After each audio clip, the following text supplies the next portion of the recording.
1932년 윈스터 처칠 50년 후 우리는 닭 날개를 먹기 위해 닭을 기르지 않아도 되며 특정 부위만 기를 수 있는 능력을 가지게 될 것이다. 2024년 3월 24일 일요일 누워먹는 세계 경제 소식 7개 시작합니다. 미국 탐욕 공포 지수는 72로 유지하였습니다. 코인 탐욕 공포 지수는 74로 상승하였습니다. 알리 믿고 오른 CJ 택배 경쟁 입찰 소식의 하락. 국내 알리 배송의 80% 이상을 차지하며 영업이익이 올라가던 CJ 대한통운은 최근 알리의 성장 수혜주로 주가가 상승 중이었었습니다. 그러나 알리가 이번 택배 재계약된 경쟁 입찰이란 소식을 전하며 CJ 대한통운 주가가 빠졌는데 알리의 한국물류센터 투자 이유가 한국의 인천국제공항을 글로벌 배송 거점 활용을 위한 것으로 알려지고 있다고도 합니다. 인천국제공항공사가 발표한 자료를 보면 지난해 인천공항이 처리한 해상 항공 복합운송화물은 98,560톤으로 전년보다 43.1%나 증가하며 개항 이래 역대 최대를 찍고 있는데 위와 같이 수혜주라는 있는 듯한 줄거리에 쉽게 투자하지는 않으셨으면 좋겠습니다. 2. 육아 대책에 600만 자영업자를 위한 건 없다. 국민이라면 누구나 받을 수 있는 아동수당 부모급여 등의 재정 지원은 직장인에게 몰려있고 자영업자를 위한 대책은 없다는 지적이 나오고 있습니다. 자영업의 규모는 약 628만 명으로 경제에서 차지하는 비중은 다른 나라와 비교해도 상위권인데 우리나라 육아정책 대부분이 고용보험기금에서 지출되는 육아휴직급여, 출산 전 후유가 급여 등으로 되어 있기에 비고용보험자인 자영업자들에게는 혜택이 없다는 말과 같다고 전해집니다. 올해부터 6+6으로 확대 개편되는 부모육아휴직제도조차 임금근로자를 위한 대책인데 내용으로는 생후 18개월 내 자녀를 둔 부모가 동시에 또는 차례로 육아휴직을 사용하면 첫 6개월에 대한 육아휴직급여를 통상임금의 100%로 지원한다는 내용입니다. 이상림 보건사회연구원 연구위원은 앞으로의 고용 형태가 점차 다양해지면서 정부 정책에 포함되지 않는 사람들은 많아질 것이라며 세상이 바뀌었으면 다른 차원의 고민이 필요하다고 말하였습니다. 3. 연이자 사조한전, 전기료 동결시 눈덩이 적자. 작년 부채만 200조에 연이자만 4.4조를 내는 한전은 재무 건전성을 확보하기 위해 2분기까지 동결한 전기요금을 연말로 갈수록 인상할 것이다라는 전망이 나온다 합니다.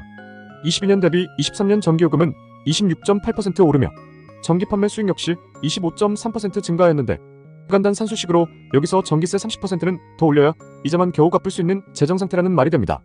실질적으로 10여 년간 물가와 원자재 값은 올라갔지만 표심을 위해 전기료 인상은 막으며 한전채권만 발행했던 재무구조가 이제 터지기 시작하는 거라 10여 년간의 상승분을 한 번에 두들겨 맞게 될 현재 국민들의 아픔은 배가 되는 것 같습니다. 4. 안보위기 덴마크 26년부터 여성 징병 실시.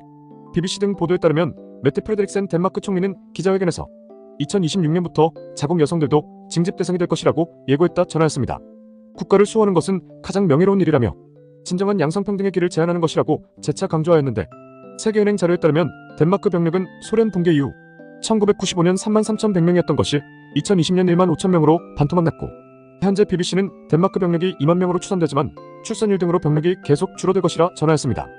덴마크 국방장관은 현재 상황으로는 자주 국방 장담을 못한다고 말하였다 합니다. 5. 브라질 체감 62도 폭염 뒤 폭우 극심한 기상이변. 브라질 리우데자네이루에서는 지난주 체감온도 61을 기록하였고 페트로폴리스는 한 달 평균의 2배가 넘는 강수량이 하루 만에 오며 사상자를 냈다고 전하였습니다. 이웃 우루과이에서도 폭우로 한 마을이 처음으로 호수처럼 변하는 등 기상이변은 전 세계에 걸쳐 일어나고 있지만 한국은 상당히 타격이 적은 국가 중 한 곳이라 개인적으로 기후에 관심을 가지시며 꼭 대비하셨으면 좋겠습니다. 6. 대구시 축산물 도매시장 폐쇄 강행. 뭉티기 먹기 힘들어지나? 대구시가 축산물 도매시장 폐쇄를 강행하면서 여러 부작용이 우려되고 있다 합니다. 대구의 대표 음식의 하나인 생고기를 파는 식당들은 신선한 고기를 구하기 힘들어진다면서 울상을 짓고 있고 돼지국밥과 돼지갈비 등에 쓰이는 고기의 공급량이 대부분 사라지게 돼 가격이 오를 것으로 전망되면서 관련 업계의 걱정은 커지고 있다고 전하였습니다. 대구시가 축산물 도매시장을 폐쇄하겠다고 밝힌 소식만으로 출하량이 40에서 50%가량 줄었고 이에 따라 고기의 도매 가격은 1kg에 2,700원 정도에서 3,300원가량으로 23% 올랐다고 하는데 4월 1일부터 아예 도축이 이루어지지 않게 되면 가격은 더욱 뛸 전망으로 보임에도 안중곤 대구시 경제국장은 고령 도축장을 비롯한 다른 도축장에서 우리가 물량을 맞춰드리려고 저희 직원도 지금 뛰고 있다며 물량 공급하는 데는 문제가 없는 것으로 파악하고 있다라고 전하였습니다. 주관적 칼럼 7. 임파서블 푸드 식물성 핫도그 출시. 미국을 점령하는 대체육 시장. 임파서블 푸드 패트는 첫 시연에 고기 맛과 다름없는 식물성 고기를 만들며 세상을 놀라게 하였습니다. 식물성 위에 인간이 고기라고 느끼는 햄이라는 세포를 발견해 잘 활용한 것인데 콜레스테롤은 없고 단백질은 더 높은 식물성 고기의 대량 생산화의 시작은 미국인들의 인식을 바꾸며 업체들 사이에서 빠르게 퍼져나가고 있다 합니다. 현재 전세계 경작지의 70%는 축산업을 지원하고 있는데 농지에서 생산되는 대부분이 사람이 아닌 가축 사료로 가고 있습니다. 축산업은 전세계의 소형차, 화물차, 비행기와 선박을 합친 것보다 더 많은 온실가스를 배출하고 있는데 가축에 투여되는 호르몬과 항생제도 문제가 많다고 전해집니다. 2013년 유럽이 소의 근육줄기 세포를 배양한 배양육 고기를 시도하였는데 당시 방송에 구워진 패티 한 장은 3개월간 배양된 4천만 개의 세포로 약 3억 원의 비용이 들었다 합니다. 현재도 줄기세포 배양육은 아직 상용화 시간이 더 필요하다고 전해지는데 미래의 대체육 시장은 건강, 환경 등의 생각으로 인해 꼭 올 수밖에 없는 미래라는 생각을 들게 합니다. 오늘의 한 줄. 1932년 윈스턴 처칠 50년 후 우리는 닭 날개를 먹기 위해 닭을 기르지 않아도 되며 특정 부위만 기를 수 있는 능력을 가지게 될 것이다. AI와 엮인 앞으로의 바이오 시대는 꼭 투자의 영역에 넣고 생각해보셨으면 좋겠습니다. 매일 누워먹는 경제 소식을 듣고 싶으시다면 구독, 좋아요 부탁드리겠습니다. 감사합니다.